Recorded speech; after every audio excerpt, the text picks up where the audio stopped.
Welcome to Shenba's creativity. இன்றைக்கி நம்ம கிச்சனில் பார்க்க போகிற ரெசிபி ஹனி லெமனேடு. இது உடம்புக்கும் மனசுக்கும் ஒரு புத்துணர்ச்சி தரும் பானமாக இருக்குது. ஒரு லெமனை கட் பண்ணி ஜூஸ் எடுத்துக்கலாம். எலும்புச்சம்பழத்தில் விட்டமின் சி சத்து அதிக அளவில் இருக்குது. இந்த ஜூஸை குடிக்கும்போது ஒயிட் பிளட் செல்ஸ் நமக்கு அதிகமாகி இம்யூனிட்டி லெவல் இன்க்ரீஸ் ஆகுது.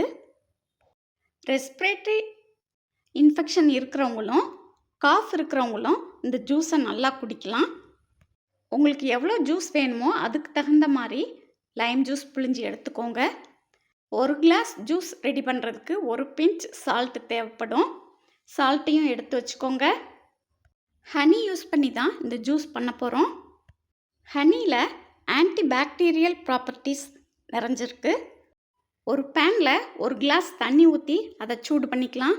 தண்ணி சலச்சலன்னு கொதிக்கணும்னு அவசியம் இல்லை. ஒரு கிளாஸில் ஜூஸ் எப்படி மிக்ஸ் பண்ணுறதுன்னு பார்த்துக்கலாம். 1 டேபிள் ஸ்பூன் லைம் ஜூஸ் எடுத்துக்கோங்க. த்ரோட்டில் இன்ஃபெக்ஷன் இருக்கிறவங்க இந்த ஜூஸை தாராளமாக குடிக்கலாம். சளி, இருமல், ரெஸ்பிரேட்டரி இன்ஃபெக்ஷன் இருக்கிறவங்க தாராளமாக இந்த ஜூஸை குடிக்கலாம். ஒரு கிளாஸ் ஜூஸ் தயார் பண்ணுறதுக்கு ஒரு பிஞ்ச் சால்ட் ஆட் பண்ணிக்கோங்க. ஹனியில் ப்ரீபயாட்டிக் ப்ராப்பர்ட்டிஸ் அதிக அளவில் இருக்குது. டைஜஷனுக்கு ரொம்பவே ஹெல்ப் பண்ணுது.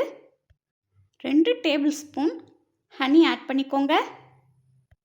வெயிட் லாஸ் பண்ணணும்னு நினைக்கிறவங்க இந்த ஜூஸை தாராளமாக குடிக்கலாம். ரிசர்ச் ஸ்டடீஸில் லைம் ஜூஸில் ஹனி கலந்து வாமாக குடிக்கும்போது வெயிட் லாஸ் ஆகுது அப்படிங்கிறது ப்ரூவ் ஆகிருக்கு. இந்த ஜூஸ் குடிக்கும்போது நம்ம உடம்புக்கும் மனசுக்கும் புத்துணர்ச்சி கிடைக்குது. வார்ம் வாட்டர் இதில் ஆட் பண்ணிக்கோங்க. இந்த ஜூஸ் எம்டி ஸ்டமக்கில் குடிக்கிறது ரொம்ப நல்லது. தினமுமே குடிக்கலாம்.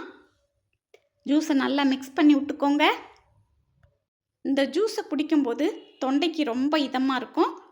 ஹனி லெமனேட் அருமையாக ரெடி ஆயிடுச்சு.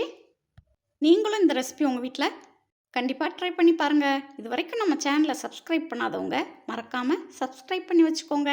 தேங்க்யூ.